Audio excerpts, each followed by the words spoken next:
Hello, everybody. Welcome to James Eyes on Hong Kong 2018.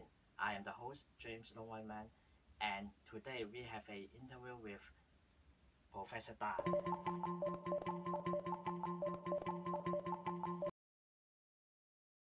Professor Da, can you introduce yourself to us? I teach at the University of Hong Kong at the law faculty, and for I think more than 25 years now, and I'm quite active in the democratic movement of Hong Kong. People know me because of the Occupy Central movement.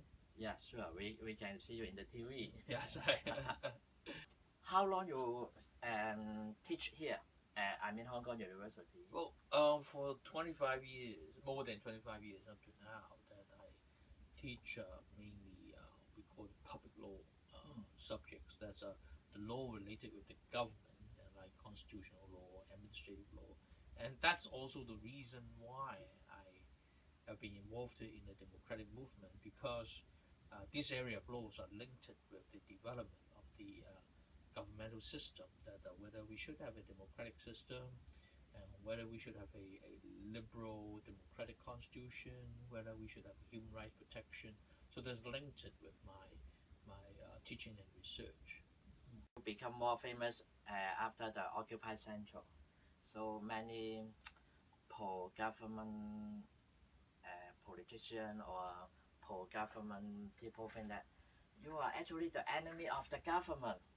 So, can you tell us about the relationship between you and the Hong Kong government before the Occupy Central and then after that? Well, they consider me to be their enemy, and actually I cannot control that. Now, before the Occupy, actually the government, the Hong government, invited me to provide training on the judicial review, the basic law for many civil servants. And actually that I've been involved in this kind of training program for more than 10 years before the Occupy. But surely when I initiate the Occupy Central movement, all these things end.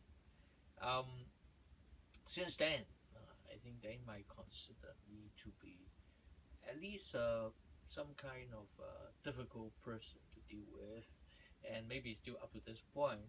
So this year when I visit Taiwan and spoke in a seminar talking about the future of Hong Kong and the possible choice to Hong Kong people might be independence, then even the chief executive agreed to issue a condemnation statement against me, and that's really that's a bad relationship now. But it's a bit paradoxical that originally I want to be a bridge between the democratic camp and the government and the so-called the establishment camp, because my background actually allow a kind of we may be able to facilitate that kind of dialogue between the two sides. But unfortunately, now I was the focus of all the attacks, and it's not likely that I can play that role anymore. But I think that's really important. The most important thing is that we need to build up a democratic system in Hong Kong. By then, I think it will be possible that we can rebuild the relationship. Why, for my professor, to become a street fighter? Well, actually, that's not really a choice that I want to make.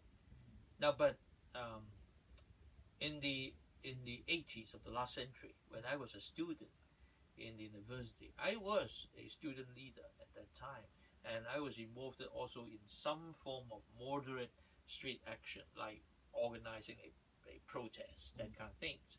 But when I started to teach in university, I changed my role, and I kind of participate more in the form of research, recommendations on how the constitutional system of Hong Kong can further advance. So I was not at the very forefront, and surely not really a street fighter in any sense. But then when I wrote that article advocating for civil disobedience and Occupy Central. The original intent was that I just offered an idea, hoping that there will be someone who have more experience in organizing social action to pick that up, and then I may be their advisors, but I may not be the one who actually organize the whole thing. But then, as the things rolled out, that I have to make that decision, that I need to organize the whole things myself together with Professor Chen Kin-man and also Reverend Chu Yo-ming. And so I may say I am a rather reluctant street fighter. And even up to this point, I prefer not to be a street fighter. In some way, I have not been a street fighter after the umbrella movement. I've been involved more in organizing matters related with elections, like the Thunder Go Project in 2016, encouraging people to be strategic voters, and now in the Project Storm, encouraging people to run in the coming district council election, and maybe also try to convince more voters to come out to vote again in 2019.